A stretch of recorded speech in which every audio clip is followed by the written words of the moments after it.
तर Static. कपडे खरेदी करूचे आणि धंदे करूचे जरा ती म्हटलं घरात आवश्यक जरा मदत करूया म्हणून आज मी काय करतोय तेल लावा आंबोळी करतोय. तर सर्वप्रथम भिड्यात तेल लावून घ्यायचं म्हणजे भिडा जळायचा.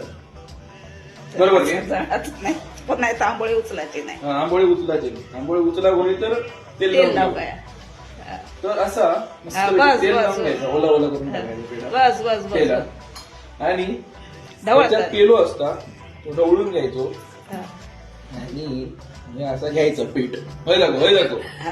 हाऊस मध्ये शूटिंग करता आणि घ्यायचं आणि असं वाटायचं. बरोबर घे हो पेल्यान जरा पातळ कर आता. आणि पेल्याच्या ह्यानी बॅक साईड ढवळ सॉरी पसराव स्प्रेड कर. यस अरे माय पितेची सेवा कसं येईल हो यस गोल काढ ढोशी बघ हा बघ हा त्याच्या ढाकणी टाक ही प्लेट वर वर मस्त ठेवायची. काय आंबोळं आमचं तयार होतो काही सेकंड काही सेकंद